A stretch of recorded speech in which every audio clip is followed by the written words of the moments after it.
Atos capítulo 2, versículo 42. Leiamos. E perseveravam na doutrina dos apóstolos, e na comunhão, no partir do pão e nas orações. Muito bem, nós vamos hoje introduzir um assunto que será tema nosso nas próximas 9 semanas, que é as 9 marcas, ou são as 9 marcas de uma igreja saudável. Eu gostaria de estudar com os irmãos sobre isso. E eu gostaria hoje usar esse primeiro momento para justificar este assunto e a importância dele para nós. No ano de 2000, eu tive o privilégio de entrar em contato com uma literatura do Dr. Mark Dever, que tem vários livros, mas um dos livros dele tem como título 9 marcas de uma igreja saudável. E ele retrata os acontecimentos e os estudos, os caminhos que foram tomados por sua igreja. Ele é pastor de uma igreja batista, Capitol Hill, em Washington, e eles começaram um ministério que acabou recebendo esse nome, Ministério 9 Marcas, onde eles levantaram uma bandeira a respeito de pontos que são essenciais à igreja, especialmente a igreja nesse período aí da pós-modernidade, onde você tem uma tendência a mercados em todas as áreas, inclusive na área da fé. E o que eu quero dizer com essa tendência a mercado? A tendência de nós buscarmos igrejas como nós buscamos ingredientes quando vamos ao supermercado.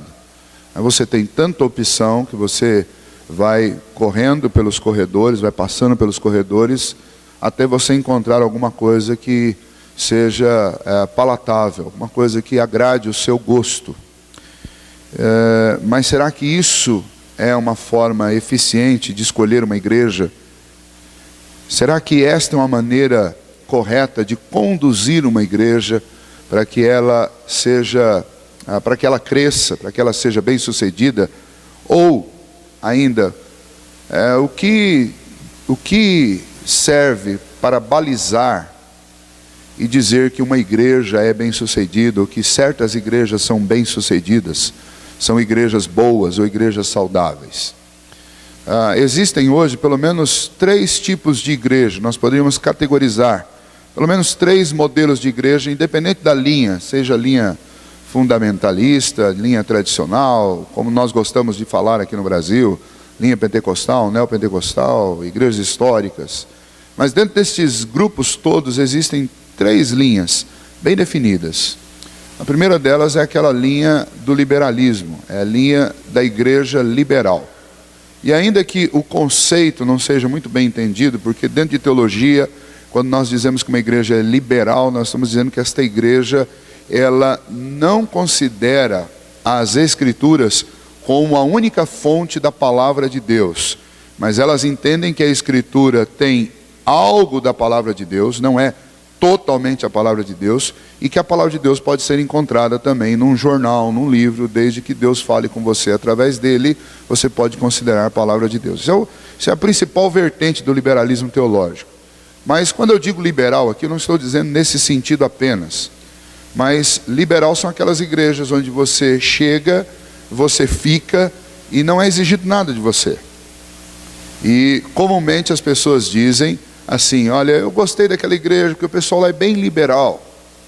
E com liberal aí nós estamos entendendo o quê? É uma igreja que não fica pegando no pé das mulheres para cortar cabelo, para não cortar cabelo, para não usar isso, aquilo, não fica pegando no pé dos homens se ele toma uma cervejinha ou não. Isso para nós é liberal. Então o conceito liberal é um conceito muito mais amplo, mas nós diminuímos ele para essas questões de usos e costumes. E hoje no mundo, ou especialmente falando aqui na América do Sul, no Brasil, nós temos igrejas de várias linhas, e dentro dessas linhas todas nós temos lá igrejas que são liberais. Normalmente porque talvez seja uma postura adotada pela liderança da igreja, ou o pastor tenha algum tipo de liberalidade nesse sentido e não pega no pé dos membros, e esta igreja liberal, e as pessoas chegam lá e ficam à vontade. Nós temos igrejas assim dentro da nossa cidade. Igrejas que não cobram mudança de vida, igrejas que não aplicam a disciplina bíblica, igrejas que estão totalmente abertas e apenas convivendo semanalmente com todo mundo, sem apertar o cinto em nenhum sentido de ninguém. Existe outro estilo de igreja dentro de todas estas linhas. É aquela igreja sensível aos interessados. O que é uma igreja sensível ao interessado?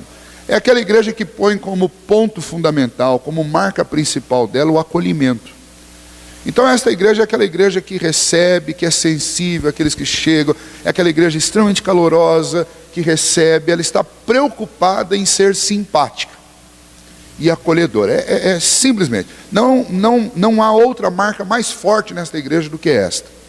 Essa de fato é uma igreja que nós gostamos de chegar nela, gostamos de entrar, e é possível que esta igreja tenha maior chance que as outras de agregar um maior número de pessoas. E esta marca de fato não é um problema, não é um erro ser acolhedor. O problema é quando o acolhimento se torna a marca central da igreja. E aí então esta igreja, para ser acolhedora, ela está disposta a pagar qualquer preço. E dentro de todas estas linhas, sejam as linhas mais fundamentalistas, mais tradicionais, sejam as linhas mais pentecostais, mais abertas, dentro de todas estas linhas existem estas igrejas que estão preocupadas, estão completamente dedicadas aos interessados. Então, esta igreja ela está voltada para fora, mas não no sentido de transmitir uma mensagem aos de fora.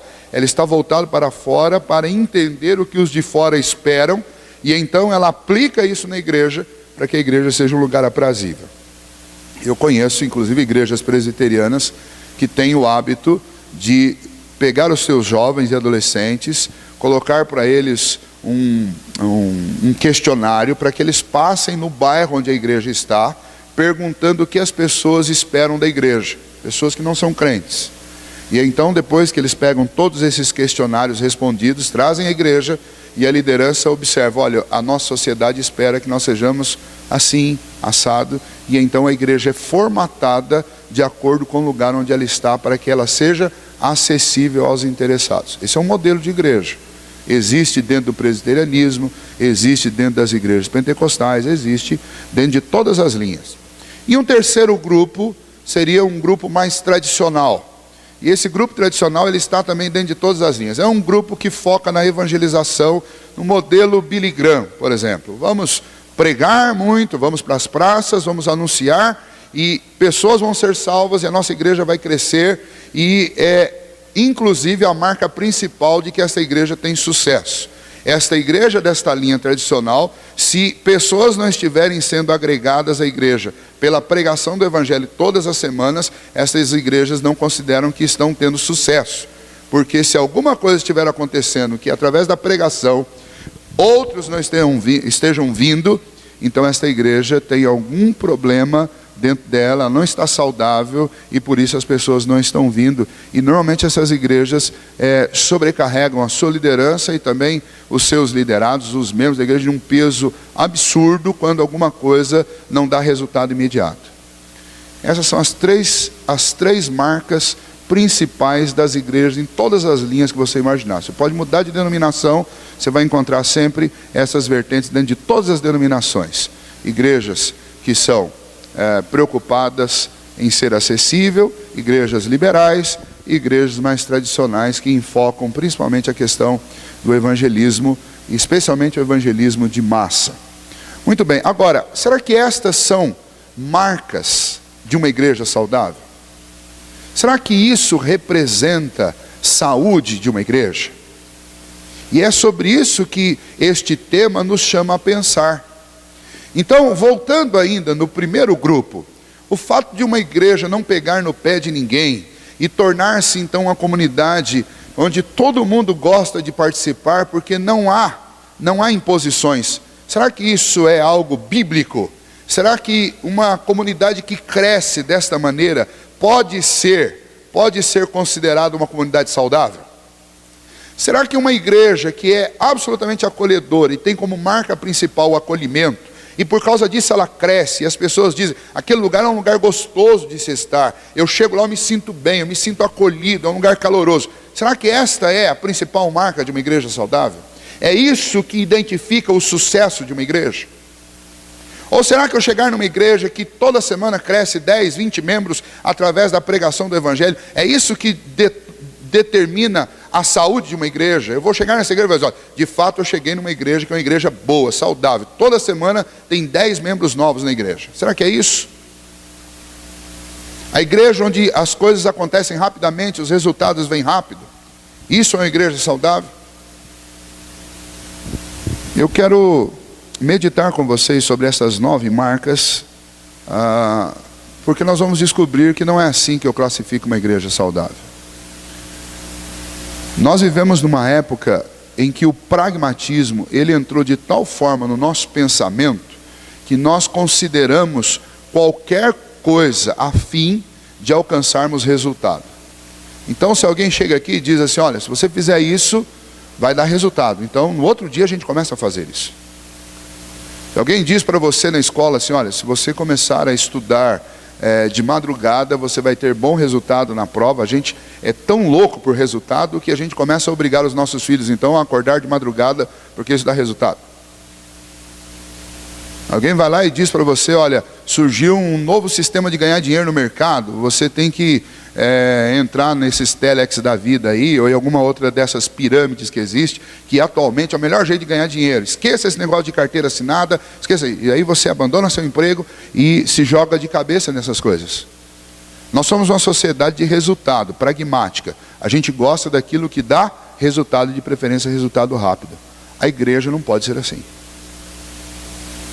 Nós temos provas bíblicas de que as coisas não acontecem assim com o povo de Deus. Eu poderia dar uma prova, que é uma das que eu acho que são mais dramáticas e também mais poderosas, é a experiência que o próprio Isaías teve. Quando Deus o chamou, Deus disse, olha, eu preciso de um pregador, eu preciso de alguém que anuncie. A quem eu vou enviar? Quem há de ir anunciar a minha mensagem? Isaías responde prontamente, porque o Espírito de Deus já havia tocado. Ele disse, eis-me aqui, envia-me a mim. E daí veio a notícia ruim. Só tem uma coisa, você vai pregar e ninguém vai ouvir. Você vai falar e ninguém vai crer. Ninguém vai se arrepender. E Isaías passa 50 anos de ministério, pregando, profetizando, e na sua geração, ninguém ouviu. A mensagem de Isaías, ela foi ser ouvida pelo povo 100 anos depois, quando eles estavam cativos, e então eles lembraram do que o profeta havia ensinado a eles. Mas nos seus dias, ele falou, ninguém ouviu, foi perseguido e assassinado, pela mensagem que ele trazia. E aí alguém poderia dizer assim, olha, esse é o ministério mais fracassado das Escrituras. Por quê? Porque ninguém ouviu a pregação. Alguém poderia dizer o seguinte, olha, o pior período do povo de Judá, pior momento da comunidade dos judeus, e do culto e da adoração deles, foi na época da direção na época que eles estavam sendo dirigidos e estavam recebendo a palavra através de Isaías. Porque nesse tempo ninguém creu, ninguém ouviu. Se nós fôssemos classificá-lo da forma como nós classificamos hoje, nós diríamos que este foi um dos grandes períodos de ruína da igreja. E aí provavelmente nós acharíamos culpado, e quem encabeçaria aí a lista dos culpados seria o próprio Isaías. Mas aí eu poderia dar um outro exemplo para você. Eu poderia dar o exemplo do Senhor Jesus. E aí ele trabalhou principalmente em Cafarnaum, em Betsaida e Corazim. 70% do ministério de Jesus, dos 3 anos de ministério, ele passou nessas 3 cidades. Curou, libertou, transformou nesses lugares. E sabe quantas pessoas se arrependeram? Nenhuma. Ao ponto que o próprio Senhor Jesus diz, ai de ti, Betsaida, ai de ti, Corazim. Disse para Cafarnaum, vocês pensam que vocês vão ao céu vocês vão descer para o inferno. Porque no dia do juízo haverá menos rigor para Sodoma e Gomorra do que para com vocês. E a multidão, você pode estar perguntando, mas pastor, e aquela multidão que seguia Jesus para lá e para cá? Essa multidão, ela foi lá para o pátio da casa de Pilatos para gritar: crucifica, crucifica. E aqueles 70 mais próximos, esses 70, eles fugiram, pegaram um caminho de Emaús e foram embora. E os discípulos, olha, alguns a gente sabe muito bem. Pedro ficou de longe e depois negou Jesus. Os outros nós não sabemos nem onde estavam. João apareceu com a mãe de Jesus quando Jesus estava sendo crucificado. E daí, se você esquecesse que ele era o Filho de Deus, você diria: que ministério fracassado. Porque a maneira de nós avaliarmos uma igreja bem-sucedida, uma igreja saudável, um ministério saudável, hoje em dia, é pelos resultados e principalmente pelos resultados numéricos. E aí eu poderia citar histórias de missionários. Eu conheço pelo menos um deles. Na época do seminário eu convivi pelo menos 3 anos, porque ele trabalhava como zelador de uma igreja onde eu fui seminarista lá em São Paulo. E ele conta que durante 15 anos ele trabalhou numa tribo como missionário, pregando. Durante 15 anos ninguém foi convertido ao cristianismo. Seus filhos sofreram. Pelo menos um deles teve um problema grave de depressão. O próprio missionário voltou deprimido. Teve que ser afastado temporariamente das missões. E o missionário seguinte que chegou lá no primeiro ano, a tribo inteira foi convertida. E aí nós vamos avaliar o ministério desse irmão como um ministério fracassado? Ou será que ele estava semeando e Deus estava trabalhando silenciosamente no coração de toda aquela tribo, para no momento certo os frutos aparecessem? Então nós temos que tomar muito cuidado, porque nós avaliamos igreja e nós avaliamos a nossa própria vida espiritual e nós avaliamos o nosso crescimento espiritual à luz de resultados, e isso é terrível, porque isso não, primeiro, isso não tem embasamento bíblico. Segundo, isso é resultado do pragmatismo que envolve toda a nossa sociedade, e nós estamos dentro desse pragmatismo onde nós avaliamos tudo na vida por resultados, e não por princípios, e não pela verdade, e não por consistência, e não por estar de acordo com as Escrituras. 9 marcas de uma igreja saudável vai virar um pouquinho aí o nosso ponto de vista, vai mudar a maneira de nós avaliarmos a vida, a comunidade, o ministério daqueles que lideram. Nós vamos fazer isso à luz daquilo que a gente encontra parâmetro bíblico para fazer isso. Então eu queria deixar essa introdução com vocês, para que vocês desde já orassem nesse sentido e pedissem: Senhor, nos ajude, clareia a nossa visão, o nosso coração, a nossa maneira de enxergar a vida cristã. Ajude-nos, ó Deus, para que estas marcas que nós vamos refletir sobre elas acabem se tornando marcas de fato da nossa vida primeiramente, porque a igreja primeiramente sou eu, é você. E acabe se tornando marca da nossa primeira igreja, que é a nossa casa. E por fim se torne a marca da nossa igreja comunidade, onde nós estamos aqui. E então, hoje, nesta manhã, eu li com vocês Atos capítulo 2, versículo 42, e eu quero iniciar pegando a primeira parte deste texto, para falar sobre a primeira marca de uma igreja saudável. A primeira marca de uma igreja saudável é a pregação expositiva das Escrituras. E por consequência, a igreja vai ser norteada pela teologia bíblica e não pela sociologia e pela cultura do seu tempo. Essa é uma mudança de parâmetro. Porque há uma linha hoje, inclusive dentro das próprias igrejas reformadas, ou que se dizem reformadas, que insiste que a igreja ela deve ser formatada à sociedade do seu tempo. A cultura do seu tempo, ela precisa se aculturar. Mas nós vamos encontrar nas Escrituras parâmetros de sobra para nos dizer que a igreja não tem que se aculturar, nem se formatar a sociedade do seu tempo. Porque o padrão da igreja é a teologia bíblica, é o ensino bíblico. E nada traz de forma mais densa, mais condensada, a teologia bíblica, os padrões bíblicos, do que a pregação expositiva. Aí você vai pensar assim: pastor, explica para nós o que é isso, porque o senhor está falando de alguma coisa que tem a ver só com pastores e pregadores, não tem a ver conosco. E é exatamente o contrário, isso tem tudo a ver com vocês.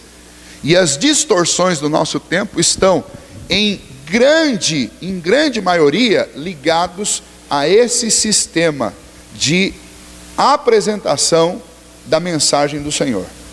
Existem pelo menos 3 maneiras de pregar e de apresentar o Evangelho, ou a mensagem bíblica. Você pode fazer isso de forma tópica. E o que é isso? Um sermão tópico é o que eu fiz aqui semana passada. Nós pegamos um tema, livre-arbítrio, e aí eu busquei na história, e busquei em vários textos bíblicos, o que embasasse o nosso pensamento sobre isso. Então isso é um sermão tópico. Ou quando eu convido você, olha, vem, a semana que vem nós vamos falar sobre a importância da disciplina dos filhos para que a sua família seja uma família saudável. Okay. Isso é um sermão tópico. Eu estou propondo um assunto e eu vou para as Escrituras buscar nas Escrituras elementos bíblicos que deem base para a minha afirmação. Ou o contrário, se eu não encontrar elementos bíblicos que reprovem a minha afirmação. Mas eu parto sempre do tema para a Bíblia. Uma outra forma de pregar é aquilo que nós chamamos, é muito usado dentro da igreja presbiteriana, comumente ou de forma vulgar nós chamamos sermão de 3 pontinhos. Mas é a pregação textual. E o que é a pregação textual? Você escolhe uma perícope dentro das Escrituras. Se você não sabe o que é perícope, você pode observar em qualquer Bíblia, você que está com a Bíblia na mão, você vai ver que existe uma letra no começo do capítulo, ou em alguns dos versículos do capítulo, uma letra em negrito, lá no início do versículo. E aí você pode ir descendo e você vai ver que nem todos os versículos têm essa letra. Lá embaixo, em algum lugar, vai aparecer outra letra em negrito. Estes versículos que estão entre um negrito e outro são chamados de perícopes. Ou seja, são assuntos. São pequenos sermões ou pequenas lições que estão aí. Nem sempre essa divisão que você encontra na Bíblia ela é justa com o texto, porque ela não é inspirada. Ela é fruto de estudos, e alguns estão equivocados. Mas na grande maioria estão certos, essas perícopes. E o sermão textual é um sermão assim: pega uma perícope, o autor, o pregador estuda o texto, e depois que ele estuda o texto, ele descobre qual é o assunto principal. Então ele faz uma proposição. E em cima dessa proposição ele vai ver todos os argumentos que o texto dá, e esses argumentos serão os pontos. Os pregadores presbiterianos, como eu, têm o hábito e têm uma capacidade extraordinária de achar sempre 3 pontos. Mas não é que existem só 3, a gente acaba forçando para serem 3. Mas a verdade é que os pontos são os argumentos do texto. Se tiver um argumento só, então é um ponto só. Se tiver 2, são 2. Se tiver 3, são 3. Se tiver 5, são 5. E aí quando você estiver num culto e o pastor começar a ler uma perícope, você já pode ir se adiantando, vendo quais são os argumentos. Se tiver 10 argumentos, você se acomoda bem e se prepara, porque são 10 pontos. São um sermão textual. E o sermão expositivo, que é a proposição aqui, uma igreja saudável, uma igreja que ama sermões expositivos e que ouve sermões expositivos. Sermões expositivos são ensinos, comentários falados da Bíblia, sem tentar transformar o texto, sem tentar formatar o texto, sem tentar dar um formato para o texto. Então, o pregador, ele lê o texto e ele começa lá pelo contexto deste texto, analisa as questões contextuais para ambientar o povo naquele versículo, ou naquela perícope. Depois que ele faz isso, ele mostra para a igreja como que esse texto foi interpretado ao longo da história. E aí ele vai trabalhando versículo por versículo, fazendo aplicações na medida em que ele vai pregando. ou alguns pregadores preferem estudar todo o texto e fazer as aplicações lá no final, dada a dificuldade que nós temos de guardar. Então as aplicações ficam sempre no final, para que você fique com as aplicações fresquinhas na cabeça quando você sair da igreja. São aplicações positivas. Em termos de valor, qual é a diferença entre uma e outra? Bom, voltando lá, sermões tópicos são extremamente fáceis de desvirtuar em princípios bíblicos. Por quê? Porque normalmente o pregador, quando ele vai para sermões tópicos, ele vai ter que usar muitos textos. E como ele vai usar muitos textos, nem sempre esses pregadores estão dispostos a estudar o contexto de todos. E então, em algumas circunstâncias, eles tiram textos de dentro do seu contexto, e aí o texto deixa de ser um texto e passa a ser um pretexto para o que ele quer dizer. Outro perigo é que é muito fácil pregar topicamente. Você não precisa ir para o seminário e nem precisa fazer homilética para pregar topicamente. Basta que você escolha um tema com essas bíblias que nós temos hoje. Você tem a Bíblia de Genebra, escolhe um tema e vai lá na chave bíblica e acha um monte de texto que fala sobre aquilo. Você não precisa saber nada do contexto. Você vai citar e quem vai ouvir vai achar que está tudo correto. Simplesmente porque tem uma palavra daquela proposição que ele propôs como tema do sermão ali dentro do texto. Então parece que está ali. E às vezes não está. E o resultado disso é que a gente transforma a Bíblia em alguma coisa mágica, em que eu posso falar sobre qualquer assunto e dizer qualquer coisa usando. E de fato você consegue.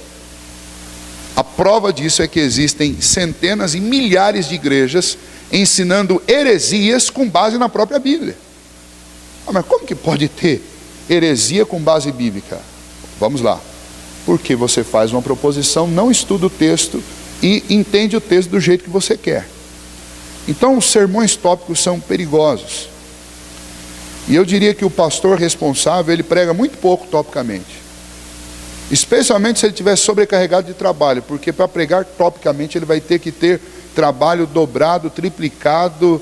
É muito difícil. Se você tiver 10 textos, é como preparar 10 sermões para pregar topicamente. Então isso acaba sendo ou dificultoso por falta de tempo para preparar, ou acaba sendo perigoso. Então o pastor ele acaba deixando isso de lado, especialmente dentro de igrejas reformadas. Não que não exista. Semana passada eu fiz um sermão tópico. No mês de maio eu fiz 2 falando sobre a família. 2 sermões tópicos. Especialmente um deles que eu usei um texto que eu trouxe o entendimento bíblico do texto para os irmãos. Aquele texto sobre os filhos, sobre ensino à criança no caminho que deve andar. E esse texto deu muito trabalho. E vocês lembram disso, que mais da metade do sermão foi para explicar esse texto.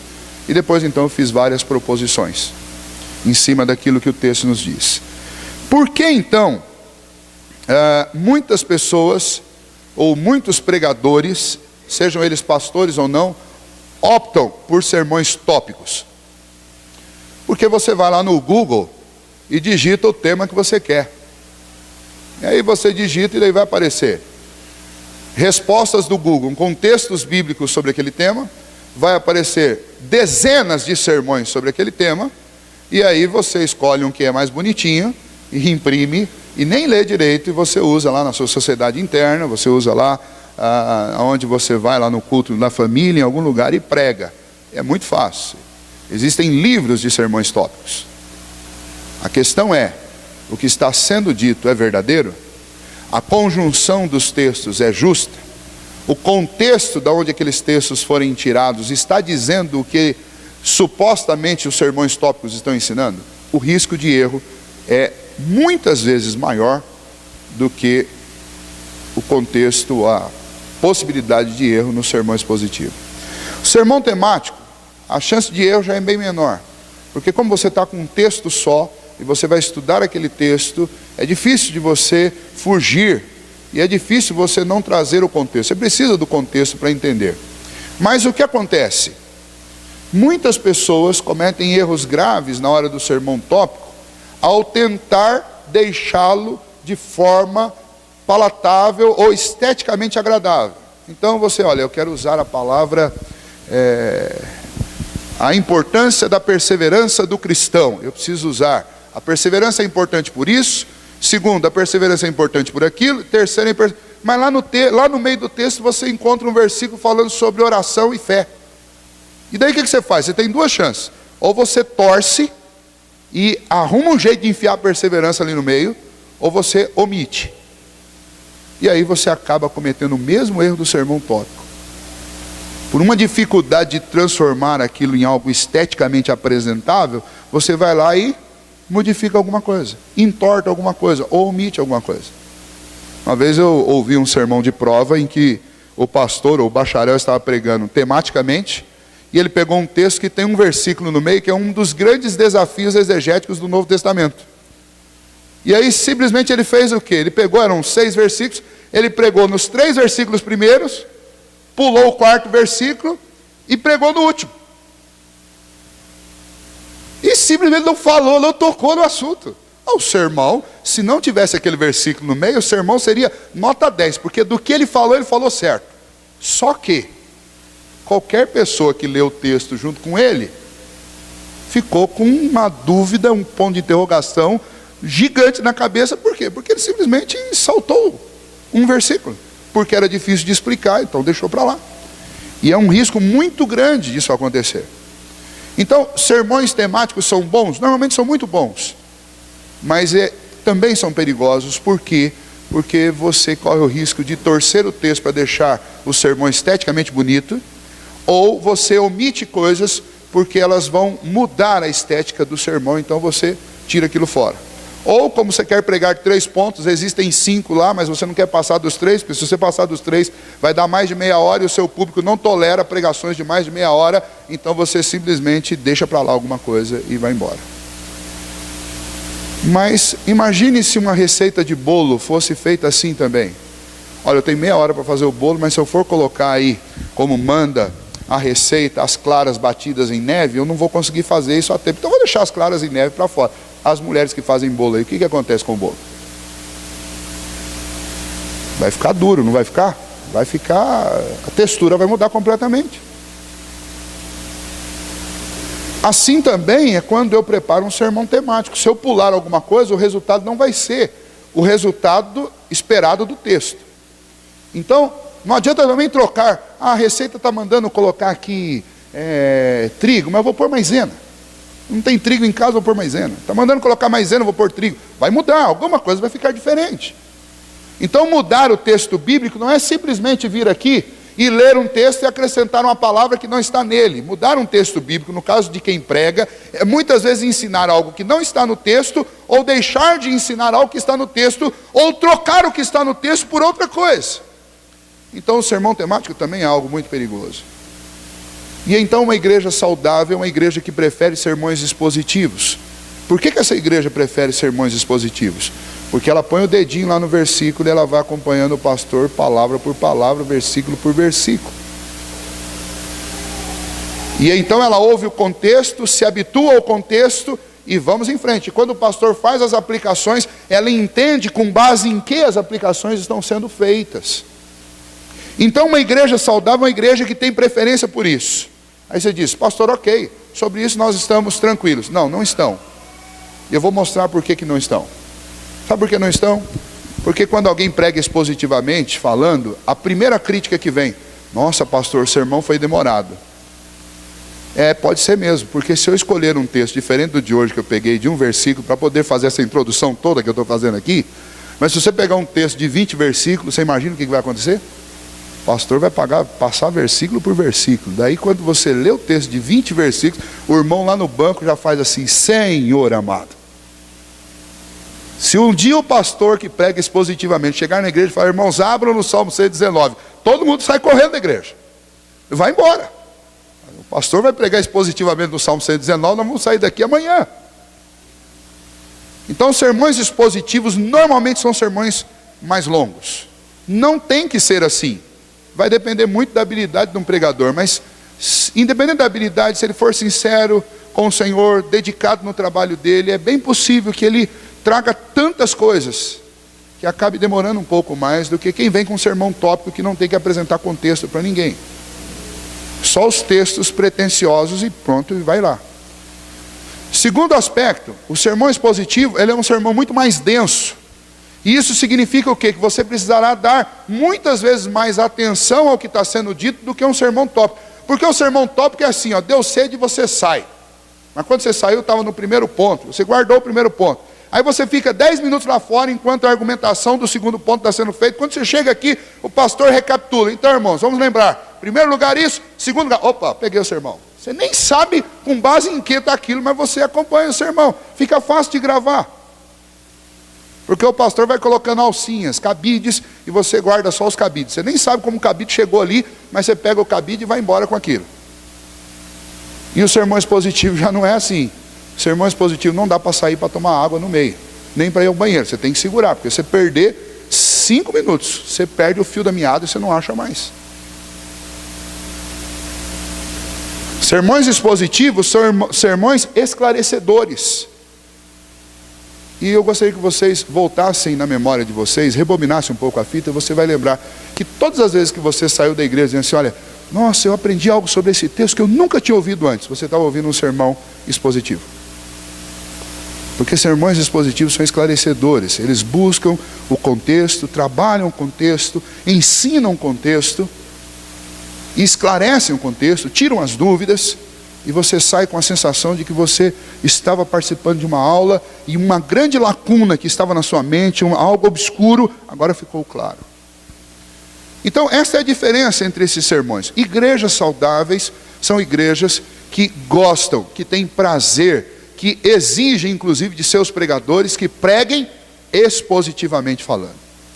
Agora, isso é uma tendência do nosso tempo? Não. Isso é uma marca bíblica. Quando nós vamos para esse texto de Atos, vamos lembrar o que estava acontecendo lá. Lembra? O Senhor Jesus, no ministério de 3 anos, anunciou a verdade do Evangelho. A palavra viva estava na boca de Cristo. Os apóstolos ouviram. Foram comissionados por Cristo Jesus, quando ele estava para ascender aos céus, para que eles fossem e proclamassem essa palavra, anunciassem. Ali onde eles estavam, eles deveriam anunciar, deveriam viajar e anunciar longe, e deveriam ir até os confins da terra. Essa é a missão que Jesus deu àqueles discípulos. Que eles fossem fazer discípulos dele, discípulos de Cristo Jesus, batizasse-os em nome do Pai, do Filho e do Espírito Santo. Esta igreja recebeu também, esses discípulos receberam uma ordem que ficassem ainda em Jerusalém, aguardando que do alto viesse o Consolador, que eles fossem revestidos do Espírito de Deus, para que eles pudessem fazer esta obra que o Senhor tinha dado a eles. Eles ficaram. 50 dias depois, no dia de Pentecostes, o Espírito Santo vem sobre eles, e não mais como no Antigo Testamento, o Espírito Santo vinha momentaneamente, como no caso de Sansão, dando uma força sobrenatural a Sansão, e depois se retirava, como no caso daqueles que escreveram inspiradamente o Antigo Testamento, vinha, inspirava-os e saía, mas agora o Espírito Santo de Deus veio para habitar no coração do homem, porque Cristo prometeu que o Espírito Santo seria o selo dentro de nós, seria o nosso consolador, seria aquele que nos guiaria em toda a verdade. E então, lá no dia de Pentecostes, o Espírito Santo vem sobre aqueles discípulos que estão lá. Eles ficam cheios do Espírito, e a primeira reação de alguém cheio do Espírito, o que é? Eles saem de dentro do templo e Pedro começa a pregar.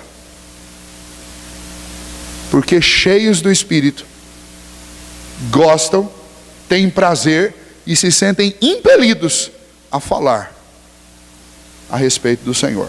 Lembra? Pedro não tem lá o Novo Testamento, porque esse Novo Testamento que nós temos hoje ainda estava por ser escrito. A mensagem do Evangelho estava na mente e no coração dos apóstolos. Então Pedro tem o Antigo Testamento como texto, e tem o conhecimento que ele tinha a respeito de Cristo como texto também, mas nesse momento ainda não escrito. Um conteúdo que estava no seu cognitivo, no seu coração. E Pedro sai e começa a pregar.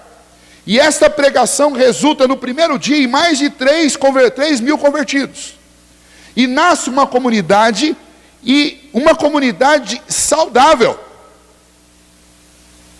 E então Lucas, anos depois, ao relatar estes acontecimentos, ao relatar o início desta igreja saudável, ele vai nos dizer o seguinte, que esta igreja perseverava na doutrina dos apóstolos.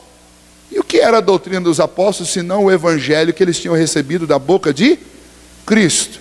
E o que esses apóstolos faziam com aquela igreja? eles reuniam a igreja e eles contavam, tintim por tintim, como nós gostamos de falar, o que Cristo havia ensinado a eles. E esse é o primeiro modelo de sermão expositivo pós-ressurreição de Cristo. Mas se nós voltarmos a Cristo, nós vamos ver que o Senhor Jesus também tinha esse hábito. O Senhor Jesus encontra, depois da ressurreição, alguns discípulos no caminho de Emaús, frustrados, chateados, sem esperança, indo embora. E Jesus pergunta para eles: varões, por que vocês estão assim, tão tristes? E eles dizem: olha, acaso você estava onde que você não viu os últimos acontecimentos lá em Jerusalém? E então Jesus passou a pregar a eles, a ensiná-los tudo quanto estava escrito nas Escrituras a respeito de Cristo Jesus e do Messias. E ele vai expondo as Escrituras para eles. Lá na frente eles vão dizer: porventura não nos ardia o coração quando ele pelo caminho nos falava. Pedro, no seu sermão, se você voltar aí no capítulo 2, desde o início aí, Pedro no seu sermão, a partir do versículo 14, no discurso de Pedro, Pedro faz o quê? Pedro expõe as Escrituras. Depois você pode ir e ler a respeito de Estevão, no capítulo 7 de Atos, e você vai ver que Estevão expõe as Escrituras. E sempre que esses homens expunham as Escrituras, as pessoas que ouviam, elas eram tomadas de um sentimento muito forte, porque as Escrituras, elas desnudam o ser humano, elas confrontam, elas desafiam. E então, sempre que há uma exposição fiel das Escrituras, coisas acontecem na vida das pessoas, porque Deus fala através da sua palavra. A palavra é o meio ordinário de Deus falar conosco. Quer ver um exemplo? Quando Adão e Eva pecaram e foram expulsos do Éden, eles perderam a oportunidade de caminhar com o Senhor na viração do dia. Mas expulsos do Éden, eles ouviram a voz do Senhor, dizendo para eles algumas coisas. Entre elas, que da semente da mulher nasceria um que esmagaria a cabeça da serpente. Eles não viram mais o Senhor, mas eles ouviram a voz do Senhor. Deus falou inúmeras vezes com o seu povo. Deus falou a Abraão, Deus disse a Abraão um dia: sai de Ur e vai para uma terra que eu te mostrarei. Palavra de Deus orientando a vida de Abraão. Deus falou a Moisés lá no Monte Sinai. Deus falou com Moisés, desafiando a ser o comandante daquele povo para a libertação. Deus falou depois lá no Sinai novamente com Moisés, dando a ele os preceitos, dando a ele a palavra do Senhor, dando a ele os 5 primeiros livros das Escrituras que nós temos hoje. Depois Deus falou muitas vezes, de muitas maneiras, pelos sacerdotes. Uma delas nós lemos nesta manhã. Em Ezequiel capítulo 37, o povo tinha perdido a esperança, estavam secos lá em Israel. Aí o que Deus diz para o profeta? Profetiza. Deus levou o profeta a um vale cheio de ossos e disse para esse povo, para esse profeta: profetiza esses ossos. Diz para esses ossos que eles voltem, que ligamentos, juntas e carne retornem a eles. E o profeta faz o quê?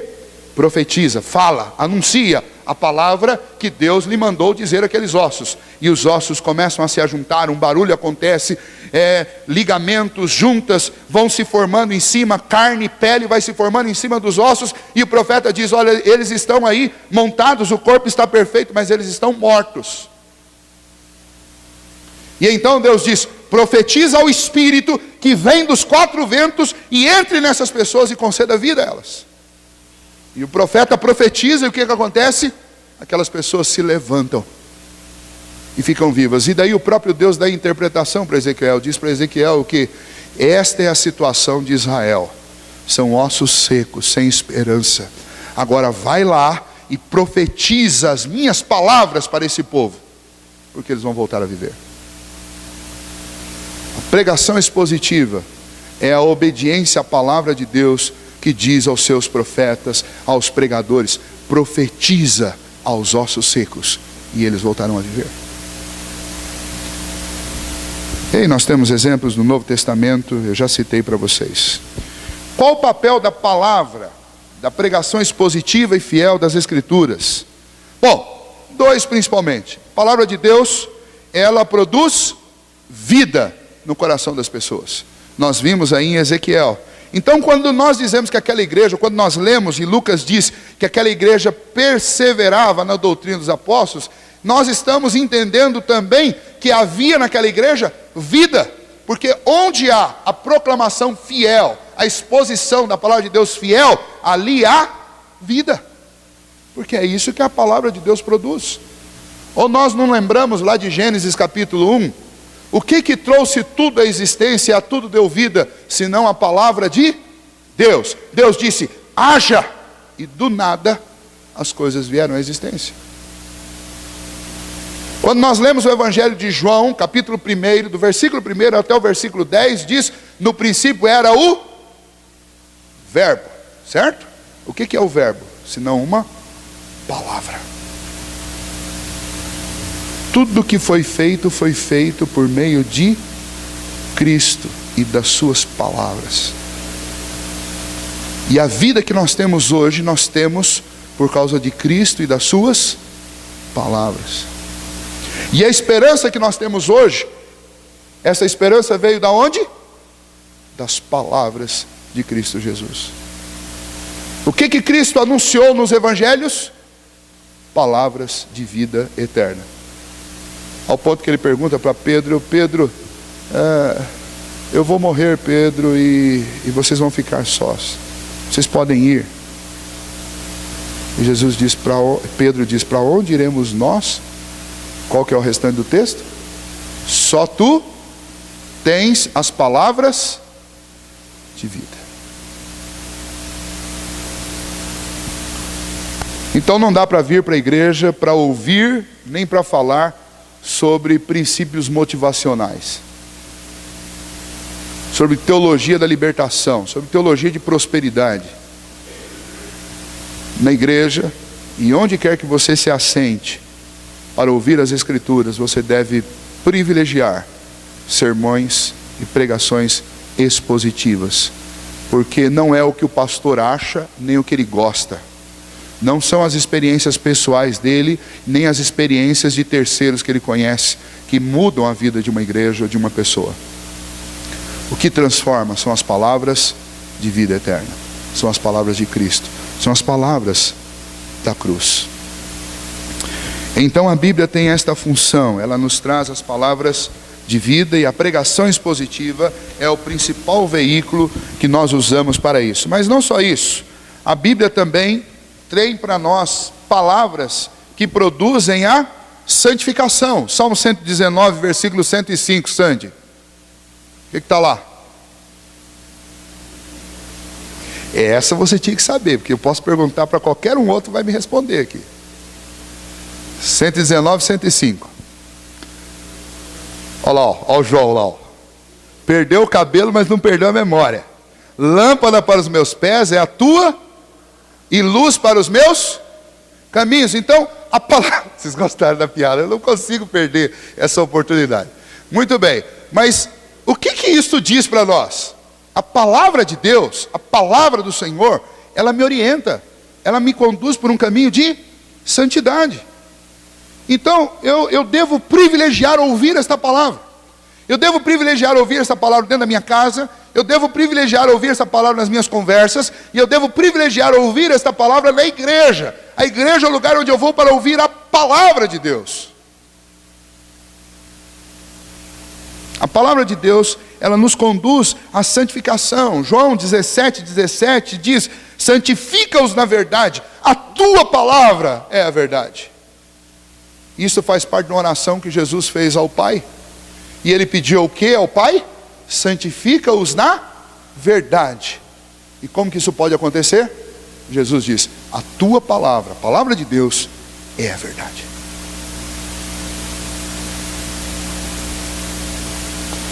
Efésios 5, 25 e 26 Cristo amou a igreja e a si mesmo se entregou por ela, para que a santificasse, tendo-a purificado por meio da lavagem da água pela palavra. Então, quando eu leio Atos capítulo 2, versículo 42, e eu digo que a igreja perseverava na doutrina dos apóstolos, eles estavam vivenciando isso, eles estavam buscando nas palavras dos apóstolos, nas palavras das Escrituras, eles estavam buscando vida e eles estavam buscando santidade. Por isso a palavra de Deus, ela deve ter a primazia na minha vida, ela deve ter a primazia na minha igreja, ela deve ter a primazia na pregação, ela deve ter a primazia na música. Eu devo preferir cantar a palavra de Deus do que qualquer outra coisa. Não é proibido eu cantar outra coisa, mas tudo que eu canto deve apontar algum princípio de vida e de santidade das Escrituras. Eu devo preferir as Escrituras na hora de conversar, eu devo preferir as Escrituras na hora de ler.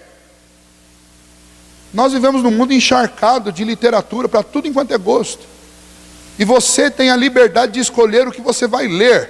Mas é inaceitável que um cristão troque as palavras de vida e as palavras de santificação por qualquer outro tipo de literatura. E infelizmente nós estamos passando um momento dramático nesse sentido, porque as literaturas extremamente sedutoras, que são lançadas, inclusive com o uso da mídia, para a nossa sociedade, para a juventude, para homens, para as mulheres. Para os homens é como fazer amigos e como ter sucesso, ganhar dinheiro. E aí a humanada só lê isso, não lê a Bíblia, mas lê como ganhar dinheiro. Aí para as mulheres, livros que mostrem como elas podem ganhar os seus maridos, que mostram como elas podem ter relações fortes, grandes emoções, e elas só leem isso. Os jovens, feitiçaria, bruxaria, aventura, toda hora surge uma trilogia nova por aí. E aí os cara de pau, eles ainda trazem, ó pastor que eu li, ó. Eu pego a Bíblia, sabe tudo de literatura internacional e de literatura brasileira, mas não decora um versículo. Aí pudera depois não ter vida nem santidade na vida, porque não está nem aí para as palavras de vida e para as palavras que trazem santidade. E quando o pastor vem na igreja, se ele não pregar do jeitinho que são os capítulos do livro, tudo organizado com pontinho, ponto 1, ponto 1, 1.1.1, 1.1.1.2, 1.1.1.3, se não tiver organizado o sermão assim, pastor, não consigo entender nada. Não consegue mesmo, não está acostumado a ler a Bíblia. Tem textos das Escrituras, especialmente os textos de Paulo, que em 2, 3 versículos Paulo toca em 20 assuntos diferentes. E quando você vai expor, como nós fizemos a exposição de Romanos, você leva 2 anos para expor, porque é denso. Eu falo que existem 2 estilos de música, por exemplo. Isso acontece na literatura também. Tem o estilo Roberto Carlos de ser, que todo mundo ouve uma vez e entende tudo. E tem estilo Gabriel Pensador, que você vai ouvir milhões de vezes e nunca vai entender nada.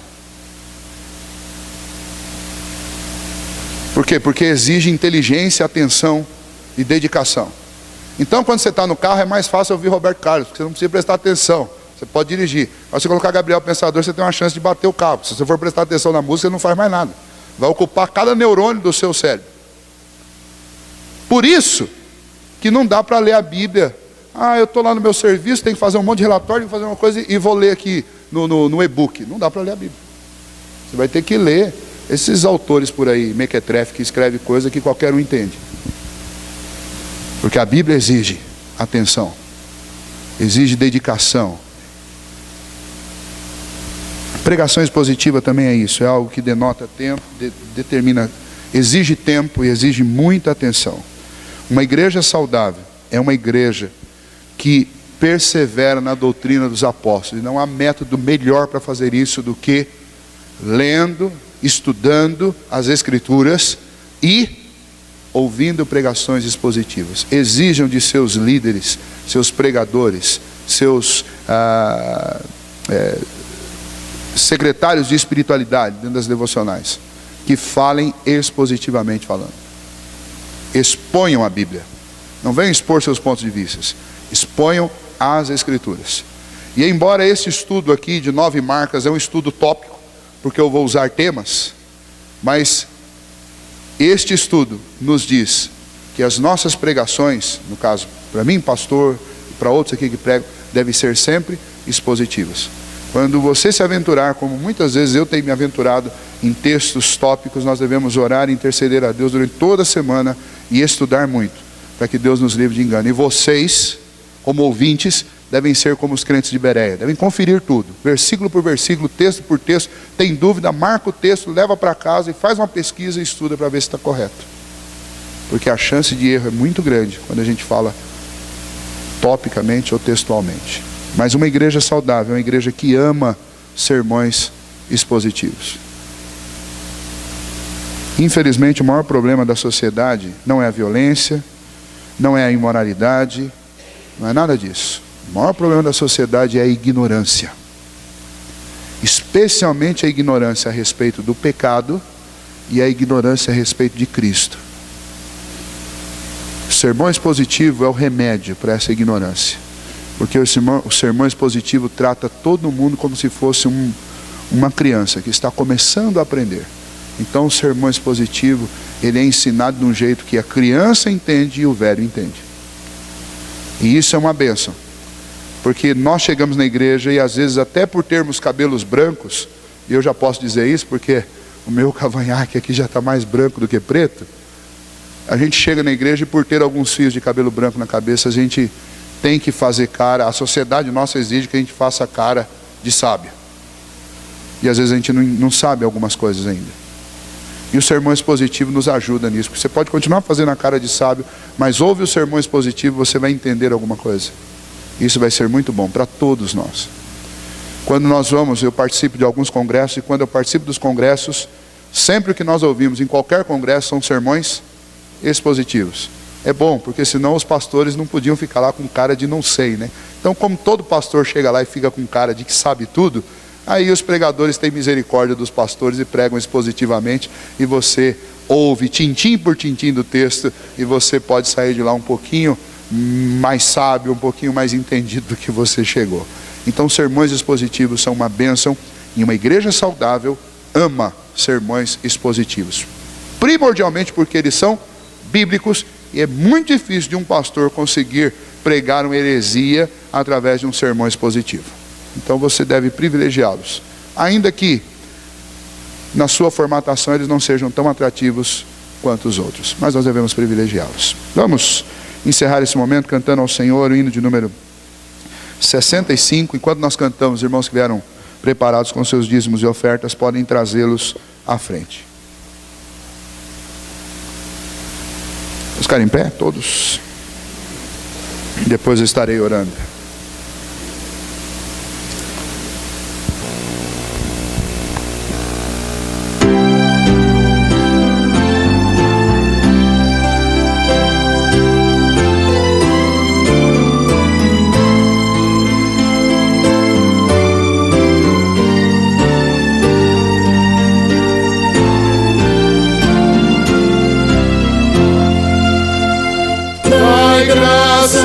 Todos nós a Deus humildemente, milagres fez por nós neste universo ingente, pois vós deveis saber que muitos bens nos deu, que pelo seu poder nos vem a luz do céu. O Deus da redenção nos queira dar na vida alegre coração e auxílio em toda lida. Mantenha-nos de pé por seu imenso amor. conserve a fé em Cristo Salvador.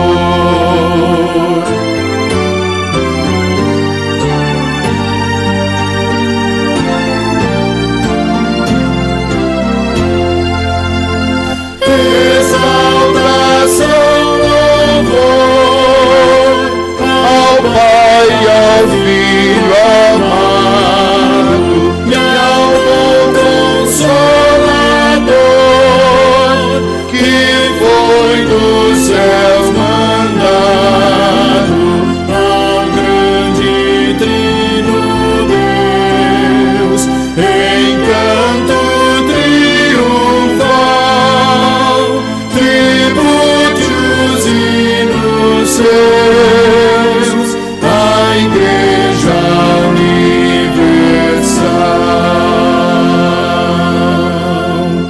Senhor Deus, muito obrigado por esta manhã e pelo ensino da Tua Palavra a nós, ó Deus. Nós começamos esta série porque, de fato, ó Deus, o nosso coração, o meu coração almeja, nós vivenciamos, ó Deus, uma vida saudável como igreja. E isso não significa, ó Deus, nos amoldarmos aos padrões, aos modelos eclesiásticos do nosso tempo. Mas significa sim, ó Deus, um desafio a buscarmos os padrões, os modelos, o padrão, o modelo eclesiástico da Tua Palavra para nós como igreja. E então, ó Deus, nesta manhã nós Te louvamos por isso. Pedimos, ó Deus, que o Senhor nos dê o desejo ardente, profundo, sincero, de aprendermos com a Tua Palavra, ó Deus. Nós sabemos, ó Pai, que o Senhor tem abençoado muitos homens e nos dado a condição de termos boas literaturas cristãs. Mas, ó Deus, nada pode substituir a Tua Palavra.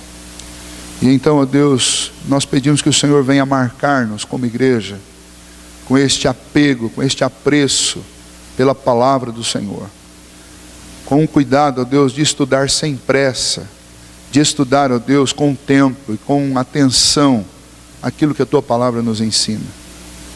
Que o Senhor, ó Deus, nos ajude a abrirmos mão um pouco da estética com a qual nós estamos tão viciados em buscarmos em tudo uma formatação estética, mas que nós tenhamos, ó Deus, muito mais interesse pelo conteúdo da Tua Palavra do que pela estética da forma como ela é.